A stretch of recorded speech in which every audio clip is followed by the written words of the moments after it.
Hey, what do you get when you cross a fish and an elephant? Swimming trunks, of course. Ha. Yes, that was a terrible joke. Sorry. Okay, here we go. Two-step equations. Video C in the first lesson of Unit 4 of Math 8. And I want you to be able to solve two-step equations using multiple operations. Now, when solving two-step equations, you mostly work backwards from the order of operations. So teachers have been spending years teaching you PEMDAS, parentheses, exponents, multiplication, division, addition, subtraction. But now we're going to ask you to do it backwards. Okay, subtraction, addition, division, multiplication, exponents, parentheses. In other words, well, I'll show you. You're going to be doing the opposite of everything, so it makes sense to do it backwards. In essence, do the addition or subtraction before you do multiplication or division. That's just the big idea, is take care of those addition, subtraction issues before you take care of the multiplication, division issues. Let me show you what I mean. So the difference between these problems and the problems we did in the last video is there's more than one thing going on to x. In the last videos, there's only one thing happening to x. There's something either being added to x, or there's something being multiplied, divided, or subtracted from x. In this case, we have something being subtracted from x and something being multiplied by x, too. So we're going to make sure we show all steps, okay, guys? If you don't show all steps, no credit, and I mean it. So it's very important, okay?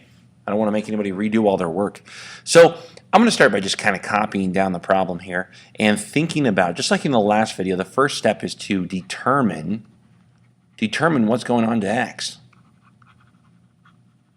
Determine what's going on to the variable. And in this case, we already said that 15 is being subtracted and 2 is being multiplied. And then do the opposite. Do the opposite operations. Opposite operations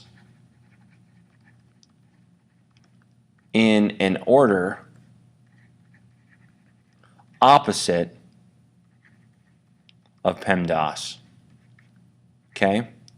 So what I mean by that is in PEMDAS you would always do your multiplication first. In this case we're going to do our addition first.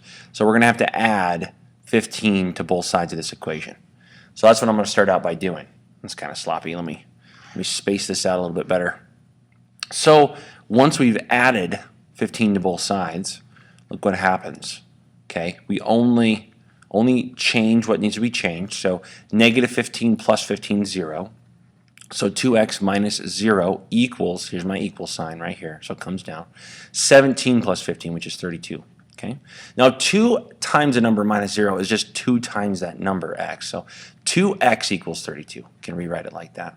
And now I want to do the opposite. Now it's just a one-step equation just like before. Okay. So the only difference between two-step and one-step is you have one extra thing to do. So now I'm going to divide both sides by 2 to cancel these 2's out. So I'm left with x equals 16.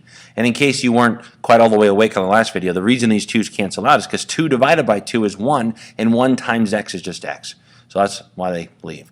And now I know this is a true statement because if you plug in 16 right here, whoops, that looks kind of funny. If you plug in 16 into the x spot here, it does indeed equal 17 because 2 times 16 is 32 and 32 minus 15 is 17. So you get a true statement so we know it works.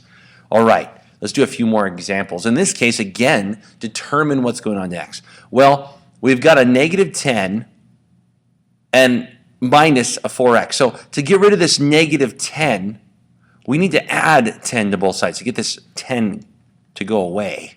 Okay, and when we go, okay, negative 10 plus 10, we get a 0, but we still have a negative 4x. So we've got to bring that negative sign down.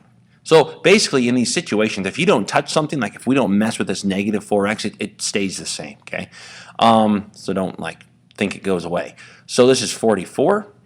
So now we're left with negative 4x, because 0 minus negative 4x is just negative 4x. 0 minus 4x equals 44. We need to divide both sides now by negative 4. Because negative 4 divided by negative 4 is 1. So they cancel, and x just equals whatever this is. In this case, that's negative 11.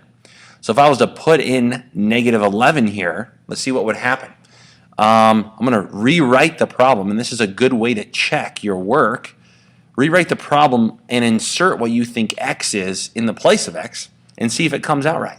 So negative 10 plus 44 because you have a negative 4 times a negative 11 equaling 34. And we know this is a true statement now because negative 10 plus 44 is 34.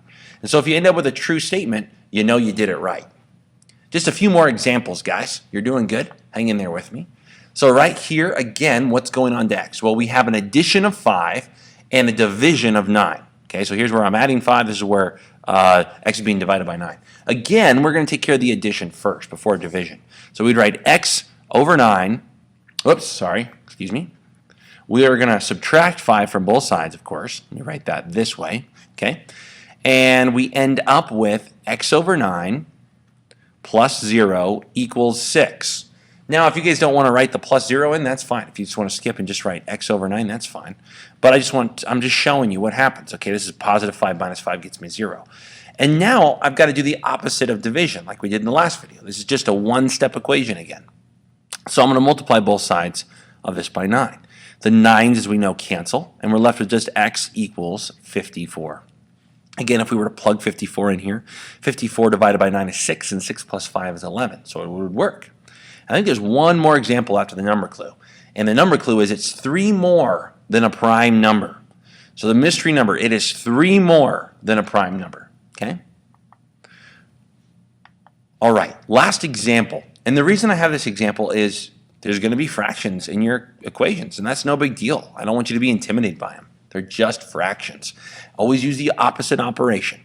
Okay, so this is just a minus 1/3, so I'm going to start out by adding 1/3 to both sides, just like I would do it with a normal number. Just because it's a fraction doesn't change anything that I'm doing. And so this gets me 0. Okay, these guys cancel out. So I'm left with 2/3 x. I'm just left with what was over here because now I'm subtracting nothing from it. And then that equals whatever 1 plus 1/3 is, or 1 and 1/3. 1 and 1/3 is 1 and 1/3. So I just write it that way. And now this is 2/3 times x equals 1 and 1/3. So again, I have to divide both sides by 2/3. Okay? Because 2/3 divided by 2/3 is 1, and 1 times x is x. So now x equals whatever this is. And I'm going to write this over here. And I can remind you now, when we have to divide mixed numbers, we change them into fractions. So I'm going to change this 1 and 1/3 into a fraction.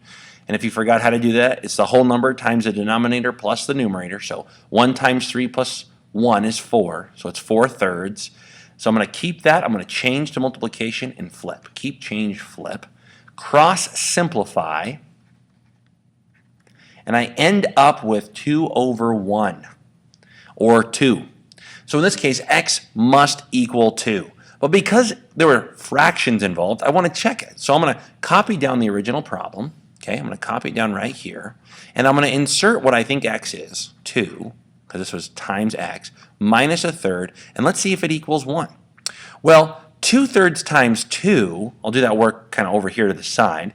2/3 times 2 is 4/3. So I end up with 4/3 minus 1/3 equaling 1. And 4/3 minus 1/3 is 3/3, and 3/3 is definitely 1. So I know that x must be 2. Now I want to point something out before I sign off here. All this stuff right here, all this scratch work, you know what? That can be done off to the side or on a separate sheet of paper. I don't care. This is the stuff that I have to see right here. And I would like to see as much of this scratch work as I can, because if you make a mistake, I'd like to see why you made it so I can help you. But this is like, this stuff I'm starring right now, this is the stuff that if you don't have this, you're not going to get credit for the problem. Okay? On a quiz, if you don't do this, if you don't show it, I'm not going to give you credit. So it's super simple. You got to show this line of logic, how you start with this equation and boil all the way down to what x equals. Hey guys, I know you're going to do good. Good luck.